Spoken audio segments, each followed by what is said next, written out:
ქრისტიანობა და ისლამი ეს არის ორი მონათესავე რელიგია. ორივე რელიგია ფესგადგმული არის აბრაამისეულ ტრადიციაში. როგორც ისლამისათვის, ასევე ქრისტიანობისათვის აბრაამი წარმოადგენს რწმენის სიმბოლოს და რწმენის სათავეს ერთი ღმერთისა.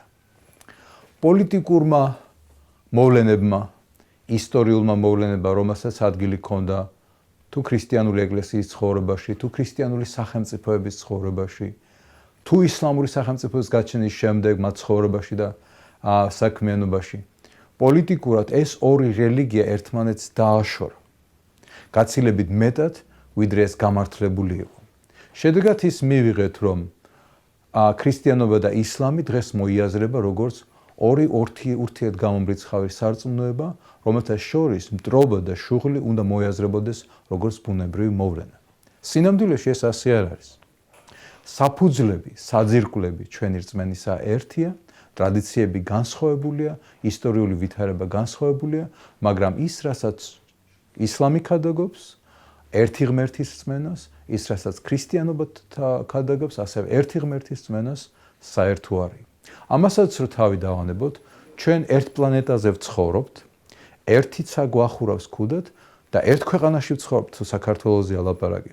და ამ გლობალიზაციის პირობებში კი ისლამი იჭრება კი არა, ისლამის წარმომადგენლები სახლდებიან ევროპაში, ბინას იდებენ ევროპის სხვადასხვა სახელმწიფოებში და ქრისტიანებისა და მუსლიმების ურთიერთობა მნიშვნელოვანი ხდება და სასიცოცხლოც კი ხდება მომავლისათვის. სწორედ ამან განსაზღვრა ის, რომ ჩვენ ვეწვიეთ ჯერ მეჩეთს გაერთიანებულ სამეფოში და შემდეგ ასევე ქონდა შეხვედრა აჯარაში, როდესაც ჩამოვედით პირველად ამ წლის იანვრის თვეში. ჩემს ჩამოსვლას საქართველოში წინ უძღოდა რამოდენიმე მოვლენა. მოხდა მუსლიმების რწმენის ხელყოფა ჯერ დასავლეთ საქართველოში, მერე აღმოსავლეთ საქართველოში, მათ აუგრძალეს, რომ ელოცად პარასკევობით თავიანთ სალოცავში. თითქოს ეს ეწინააღმდეგებოდა ქრისტიანობას, თითქოს მათი ლოცვა ერთი ღმერთის წინაშე საფრთხეს უქმნიდა ქრისტიანობას. ჩვენ ვიფიქრეთ, რომ ძალიან მნიშვნელოვანი იყო, რომ გამოგვეხატა სოლიდარობა ჩვენი მუსლიმი დებისა და ძმების მიმართ ქრისტიანობის სახელით. როდესაც ბათუმში ჩავედით, ჩვენმა მუსლიმმა მეგობრებმა შემოგთავაზეს, რომ ბინა დაგვედო ერთ-ერთ ზღვისპირა სასტუმროში, რომელიც კომფორტული იყო, ლამაზი ხედები და ასე შემდეგ. მაგრამ ჩვენ ვამჯობინეთ, რომ დაახლოებით 20 ვიყავით. ჩვენ ვამჯობინეთ, რომ სასტუმროების ნაცვლად ბინა დაგვედო მუსლიმთა ოჯახებში. და მოხდა ძალიან საინტერესო რამ. ეს ქრისტიანები, რომლებიც მუსლიმების სტუმრები იყვნენ, ეწვნენ ამ ოჯახებს ბუნებრივია, ერთად ივახშმეს, მეორე დილას ერთად ისაუზმეს და შუადღისათვის აღმოჩნდა, რომ მუსლიმების პერსპექტივა ქრისტიანებზე შეიცვალა და ქრისტიანების პერსპექტივა მუსლიმებზე ასევე შეიცვალა. აღმოჩნდა, რომ ამ შეხვედრას ჰქონდა ძალიან დიდი მნიშვნელობა როგორც ქრისტიანებისათვის, ასე მუსლიმებისათვის. რადგან ეს შეხვედრა ეფუძნებოდა თანასწორობის პრინციპს, რომ არც ერთი, არც ქრისტიანი, არც მუსლიმი მეორე მხარეს ზემოდან არ უყურებდა. ისინი შეხვდნენ როგორც დები და ძმები, ერთი ღმერთის რწმენით, ერთი ღმერთის პატივისცემით და ეს პატივისცემა ღვთის მიმართ გამოხატეს ღვთისავე სახედ და ხატად შექმნილი ადამიანების მიმართ. რამოდენიმე დღის შემდეგ, რაც შეხვედრა ჰქონდა, მივიღე აჯარიდან წერილი ქართველ მუსლიმთა ერთ-ერთი წინამძღოლისაგან. ეს წინამძღოლი მადლობას გვიხდიდა ამ წერილში სტუმრობისათვის, რომ ვეწვიეთ, დავაფასეთ, ჩვენი სოლიდარობა გამოვხატებთ იმ ადამიანების მიმართ, იმ რელიგიის მიმართ, რომელსაც ხელს უშლიდნენ, რომ თავიანთი რწმენის საფუძველზე შეესრულებინათ ლოცვა და მერე წერდა ასეთ საინტერესო რამეს, რომელიც თავიდან ვიფიქრე, რომ ეს უნდა ქათინაურად მიმეღო, მაგრამ ცოტა ხანს რომ დავფიქრდი, ეს ქათინაური არ იყო და ქათინაურად არ უნდა მიგვეღო. წერილში ეს ეწერა, რომ ბატონო მალხაზ, დიდი მადლობა თქვენი სტუმრობისათვის. მადლობა რომ მობრძანდით და ეს ამ თქვენი ვიზიტის შედეგად მე პირველად ჩემ ცხოვრებაში ვიგრძენი პატივისცემა და სითბო არამუსლიმური რელიგიის, ამ შემთხვევაში ქრისტიანობის სასულიერო პირებისაგან.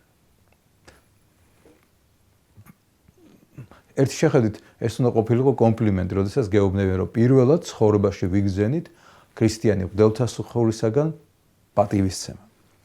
მაგრამ ტრაგედია იმაში მდგომარეობს, რომ ეს კაცი, რომელიც ალბათ 40-ს არის გადაცილებული და შეიძლება 50-საც არის მიტანებული, ამ კაცმა ისე იცხოვრა საქართველოში, იმ რელიგიის წიაღში, რომელსაც ქრისტიანობა ქვია, რომ ქრისტიანი სასულიერო პირებისაგან მას პატივისცემა არ უგზნია. და არა და ქრისტიანობა არის სწორედ ის რელიგია, რომელიც სიყვარულს ქადაგებს და სიყვარულის გარეშე ქრისტიანობას არანაირი საზრისი არ აქვს. მე მესმის და გასაგებია, რომ გარკვეული უხერხულება გამოიწვია ჩვენი საზოგადოების ზოგიერთ ნაწილში იმ ფაქტმა, რომ მე ვილოცე მუსლიმებთან ერთად და მე ვთქვი, რომ ეს არის ჩემთვის ძალიან დიდი პატივი, რომ ჩემი მუსლიმი დები და ძმები მღებულობენ მათ წიაღში, როგორც თავიანთ ძმას და უფლებას მაძლევენ, რომ მათ გვერდით ვილოცოთ ერთი ღმერთის წინაშე და აქ არაფერი საძრახი, არც თეოლოგიურად, არც სოციალურად, არც ადამიანურად, რა თქმა უნდა არ არის. ჩემთვის გასაგებია, რომ უკვე 10 წლების განმავლობაში ჩვენი დამოკიდებულება მუსლიმების მიმართ იყო აგრესიული, ჩვენს ტონში და რიტორიკაში ყოველთვის იყო დამამცირებელი დამოკიდებულება მათ მიმართ, რასაც მოაქვს თავისი შედეგები. მაგრამ დრო მოვიდა, რომ ქართველმა ერმა, ქართველმა საზოგადოებამ გაიაზროს, რომ დრო გასულია, ჩვენ ცხოვრობთ ახალ ფორმაციაში და ამ ახალ ფორმაციაში შუა საუკუნებრივი ნარატივი ქართველი ერის შესახებ უკვე გაუმართლებელია. ეს ნარატივი უნდა გაფართოვდეს. იგი უნდა გასცილდეს ტომობრივ, ეთნიკურ, რელიგიურ საზღვრებს და მან უნდა მოიცვას მის წიაღში ყველა ადამიანი, ვინც საქართველოში არის დაბადებული, ვინც საქართველოს მოქალაქეა და ვინც საერთოდ ადამიანია. მხოლოდ ეს არის წამალი იმისათვის, რომ საქართველო როგორც სახელმწიფო ჩამოყალიბდეს ერთ გაერთიანებულ მოვლენად, რომელიც მყარად იქნება შეკავშირებული, შედუღაბებული, თუ ილია ჭავჭავაძის სიტყვას მოვიხმართ და ამ ერთობას სახელმწიფოსი რელიგიური სხვაობა, რელიგიური წმენის მრავალფეროვნება ერთ ქვასაც ვერ გამოაკლებს. იგივე ილიას თუ დავესესხები ამას. ჩვენ უნდა შევეგუოთ იმას, რომ რელიგიური მრავალფეროვნება არის არა პრობლემა საქართველოსთვის, არამედ განძი, რომელსაც გაფრთხილება სჭირდება, რათა ყველა რელიგიამ თავისი წვლილი შეიტანოს ამ ქვეყნის განვითარებისა და აღმშენებლობის საქმეში. ჩვენი დიდი რუსთაველი ამბობდა, რომ გვაქვს უთვალავის ფერითა, რომ მრავალფეროვნება, რომელიც საზოგადოებაში არსებობს, რომელიც კულტურაში არსებობს, რომელიც ჩვენს წიაღში არსებობს, არის დასაფასებელი და ეს მრავალფეროვნება არის არა სირთულე, არა ნაკლი, არამედ დიდი უპირატესობა, რომელიც ნებისმიერ საზოგადოებას შეიძლება ჰქონდეს. როდესაც ვლაპარაკობ ამ ნარატივზე, მე გულისხმობ იმას, რომ ამ ნარატივმა საქართველოს განახლებულმა და გაფართოებულმა ეროვნულმა ნარატივმა აუცილებლად უნდა მოიცვას თავის წიაღში ქართველი მუსლიმები, არაქართველი ქრისტიანები, მორწმუნეები, ურწმუნოები, ადამიანები, რომელსაც აქვს წმენა, ადამიანებს, რომელსაც არ აქვს წმენა, ადამიანები, რომელიც თვლის თავს აგნოსტიკოსად, ადამიანები, რომელიც თავს თვლის ათეისტად, რადგან ეს არის სახელმწიფო, სადაც ყველა ადამიანმა მშვიდად უნდა იცხოვროს, მისი ღირსების ხელყოფის გარეშე, პატივისცემის გზნობის გამოხატვით, სიყვარულის გამოხატვით, დამცირებისა და შეურაცხყოფის გარეშე. და როდესაც ეს ნარატივი შეიქმნება და ეს ნარატივი მოიცავს მთელს ქვეყანას, მაშინ რა თქმა უნდა, ადვილი იქნება საქართველოს ყველა მკვიდრისათვის, თავი კომფორტულად იგრძნოს ამ სივრცეში და ასევე სადღეისო და სამწუხაროდ საქართველოდან მოკვეთილი ნაწილებისაგან, სოციალური ნაწილებისაგან. მე არ მაქვს ლაპარაკი მხოლოდ მიწებზე, რომელიც საქართველოს აქვს, ფაქტობრივად დაკარგული, სამხრეთ ოსეთზე, აფხაზეთზე. მე ლაპარაკობ ხალხზე, რომელიც იქ ცხოვრობს. იმ ხალხმაც უნდა იცოდნენ, რომ საქართველო არის ეს ქვეყანა, რომელიც მათ მიიღებს ღირსებით, პატივისცემით, შერიგებით და აქცევს ამ ქვეყნის კულტურული, სოციალური სივრცის განუყრელ ნაწილად. თბილისში რომ შემოვდივართ საქართველოს დედაქალაქში, არის ვეფხისა და მოყმის ძეგლი, რომელიც ეფუძნება ქართულ ბალადას, ფოლკლორულ ბალადას. ამ ძეგლში, მე მგონი ამაშუკელის არის ეს ძეგლი, საკმაოდ შთამბეჭდავი ძეგლია. ეს ვეფხვი და მოყმე ერთმანეთს ეჭიდებიან. ერთი შეხედვით თითქოს არაფერი, მაგრამ საქმე ის არის და ტრაგედია იმაში მდგომარეობს, რომ ამ ბალადის მთავარი გმირები არიან არა ვეფხვი და მოყმე, არამედ მოყმის დედა, რომელმაც შვილი დაკარგა და ვეფხვის დედა, რომელმაც ასევე დაკარგა შვილი. და მოყმის დედა იძახის რომ წავა, დაჯდება ვეფხის დედასთან ერთად, გამოიტერებს თავის შვილსაც, გამოიტერებს ვეფხსაც, რომელმაც ასევე ღირსეულად დაკარგა სიცოცხლე საკუთარ შვილთან ბრძოლაში. შერიგების გარეშე თუ ეთნიკურ ჯგუფებთან, რომელთანაც ჩვენ კონფლიქტი გვაშორებდა სულ არც თუ ისე შორეულ წარსულში, არის ერთადერთი გზა, რომ ჩვენი სახელმწიფო შევკრათ გაერთიანებულ ერთ ნარატივში მოქცეულ საზოგადოებად, სადაც ყველა კომფორტულად იგრძნობს თავს. ვეფხვის დედაც კომფორტულად იგრძნობს თავს და მოყმის დედაც კომფორტულად იგრძნობს თავს, მას შემდეგ რაც მოხდება შერიგება. მაგრამ ჩვენ შერიგება გვჭირდება არა მარტო ამ სეგმენტებთან ქართული საზოგადოებისა, რომელიც სადღეისოდ მოწყვეტილია, მაგრამ შერიგება გვჭირდება იმ ხალხთან, რომელიც განსხვავებული აზრის მატარებელია, განსხვავებული კულტურის მატარებელია, განსხვავებულად ფიქრობს.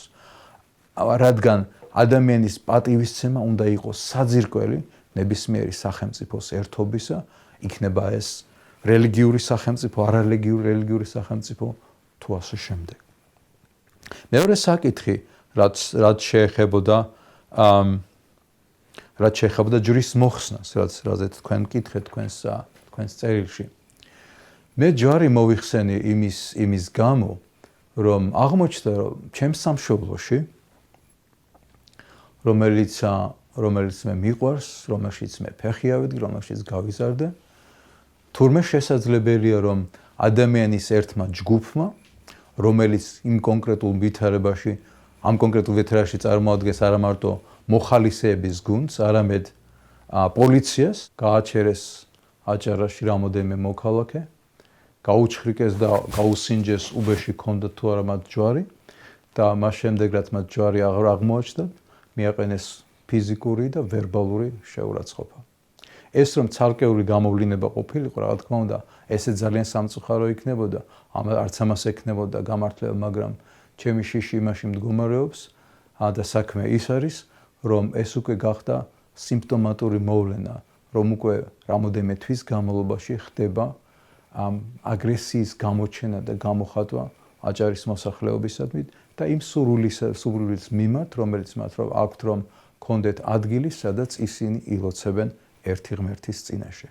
ეს საკითხი, რომელიც არის წმინდა რელიგიური საკითხი, რომელიც აწუხებს აჭარელ მორწმუნეს, უნდა გადაწყვეტს რა თქმა უნდა საქართველოში, იგი არ უნდა გახდეს საერთაშორისო მსჯელობის საგანი, რადგან აჭარის მოსახლე მუსლიმი არის საქართველოს მოქალაქე. და ამისათვის საქართველოს არ უნდა სჭირდებოდეს რომელიმე სახელმწიფოს თხოვნა, რომ თუ შეიძლება საქართველოს მოქალაქეებს მიეცით საშუალება ილოცონ თავიანთ გემოზე, თავიანთი ტრადიციის შესაბამისად. ეს არის საქართველოს მოქალაქის უფლება და ამას სხვა საერთაშორისო ორგანიზაციების ჩარევა არ ჭირდება. მაგრამ ამ პოლიტიზირებული მოვლენების ფონზე მე მესმის, რომ ეს ძალადობა, რომელიც მოხდა, არის ერთგვარი სიმბოლური გამოვლინება ყოველივე იმისა, რაც ხდება მუსლიმების მიმართ საქართველოში. ჩვენ გვჭირდება შერიგება, ჩვენ გვჭირდება საკუთარი თავის დანახვა იმ ადამიანის პოზიციიდან, რომელსაც ჩვენ არ ვეთანხმებით. ამ შემთხვევაში თუ კი ჩვენ, როგორც ქრისტიანებს, დაუშვათ არ გვესმის მუსლიმებისა, ჩვენ და დავინახოთ საკუთარი თავი მუსლიმების პოზიციიდან. და ეს არის ძალიან მარტივი რელიგიური პრინციპი, რომლის საზღვარიც ცელდება ქრისტიანობასაც, ისლამსაც, იუდაიზმსაც და ალბათ არ არსებობს რელიგია, რომელშიც ეს პრინციპი არ იყოს. და ეს პრინციპი არის რა, რომ სხვას გაუკეთე ის, რაც შენ გინდა რომ გაგიკეთონ. თუ შენ გინდა რომ მოგექცენ ისე, როგორც აჭარლებს ექცევიან, მაშინ რა გამართლებულია შენი საქციელი, მაგრამ თუ არ გინდა რომ ასე მოგექცენ, რა თქმა უნდა გაუმართლებელია ეს საქციელი. ეს არის ამოსავალი. მე მოვიხსენი ჯვარი დიდმარხვის პერიოდში და ვთქვი, რომ იმის პროტესტის ნიშნად, რომ ჩემს სამშობლოში ქრისტიანობის სახელით მუსლიმებს შეურაცხყოფას აყენებენ და აიძულებენ ადამიანს რომ ატაროს ჯვარი, მე ვიხსნი ამ ჯვარს და ეს არის ჩემი მოგრძალებული წვლილი ამ საქმეში, რომ ჩვენი თანადგომა, სოლიდარობა გამოვხატოთ აჭარელი დებისა და ძმების მიმართ. რადგან იმაზე თუ როგორ იგრძნობს აჭარელი, მუსლიმი, არაქრისტიანი, ათეისტი, სხვადასხვა რელიგიის წარმომადგენელი საქართველოში, ამაზე დამოკიდებულია როგორი სახელმწიფო აშენდება. ეს იქნება სახელმწიფო, რომელიც იქნება კარჩაკეტილი, შეზღუდული, თუ სახელმწიფო იქნება გახსნილი, ღია საზოგადოება, სადაც ყველა ადამიანი თავისუფლად და მშვიდად იგრძნობს თავს. საქართველოდან ბევრი ადამიანი მიდის და საქართველოში არის მოლოდინი, რომ ის ვინც წავიდა ევროპის სხვადასხვა ქვეყანაში, მას მიიღებენ სიყვარულით, პატივისცემით, იგი ნახავს თავის ადგილს, მიიღებს განათლებას და ასე შემდეგ. მაგრამ საქართველოში ასეთივე დამოკიდებულება არ არის იმ ადამიანების მიერ, ვინც საქართველოში ჩამოდიან. და ქსენოფობიის გამოვლინება, რომელიც ამ თვეების და წლების განმავლობაში ჩნდება, თუ ჩინელი ეთნოსის წარმომადგენლების მიმართ, თუ ინდოელი ეთნოსის წარმომადგენლების მიმართ, თუ ბურების მიმართ, რომელიც საქართველოში კანტიკუნდად ჩამოვიდნენ, ნამდვილად ასახავს იმ რეალობას, რომელშიც ჩვენ ცხოვრობთ. ეს არის რეალობა, რომელშიც ეროვნული ნარატივი არის დავიწროებული და მასში ადგილი არ არის ყველა ადამიანისათვის, რომელიც ღვთის სახედ და ხატად არის შექმნილი. თბილისში ჩამოსული იყო დიდი ბრიტანეთიდან ჰაი ვიგომბის ქალაქის მერი ბატონი შაფიკი, რომელიც არის ძალიან წარჩინებული წარმოადგენელი ბრიტანული საზოგადოებისა. იგი მუსლიმი არის. ჩვენ მასთან გვაკავშირებს დიდი ხნის მეგობრობა, შეიძლება დიდი ხნის არ არის მეგობრობა, მაგრამ ძალიან ახლო მეგობრობა გვაკავშირებს. და ძალიან ბედნიერი ვიყავი, რომ ამ ქალაქის მერი თბილისში ჩამობრძანდა, გაეცნო ჩვენს ქალაქს, ჩვენს ქვეყანას, ჩვენს კულტურას და გასაგებია, რომ როგორც მუსლიმი, იგი ეწვია თბილისის მეჩეთს, ერთად ვეწვიეთ თბილისის მეჩეთს, სადაც ჩვენ გქონდა შეხვედრა თბილისის მუსლიმური თემის წარმომადგენლებთან, მის მეთაურთან, შეიხთან, რომელიც ასევე ჩვენი მეგობარი არის. გქონდა მასთან ასევე შეხვედრა, ამავე შეხვედრაზე ჩვენ გვყავდა სტუმრები, სომხური სამოციქულო ეკლესიის ეპისკოპოსი, რომის კათოლიკური ეპისკოპოსი და მათთან ერთად გავმართეთ ქრისტიანებმა და მუსლიმებმა საერთო ჯაბაასი, იმაზე თუ რამდენ მნიშვნელოვანია, რომ ქრისტიანებმა და მუსლიმებმა გამონახონ საერთო ენა. საქართველო არის ქვეყანა, რომელიც არის ისლამური, მუსლიმური სამყაროს საზღვარზე. ჩვენ ვართ გააჩნია საიდან მიუდგები ევროპას, არა? შეიძლება გარკვეული თვალსაზრისით შეიძლება გასმეთქოს, რომ ჩვენ ვართ ბოლო ევროპული სახელმწიფო, ქრისტიანული სახელმწიფო, რომელიც მუსლიმური სახელმწიფოს საზღვარზე დგას, თურქეთთან და ახლო აღმოსავლეთის თვალსაზრისით. ჩვენ გქონდა შესანიშნავი შეხვედრა მუსლიმებს და ქრისტიანებს, როდესაც მოაწია ლოცვის დრომ, ჩვენ ვილოცეთ ჩვენ მუსლიმ მეგობრებთან ერთად, ვილოცეთ მშვიდობისათვის, ვილოცეთ შერიგებისათვის, ვილოცეთ პატიებისათვის და ვილოცეთ იმისათვის, რომ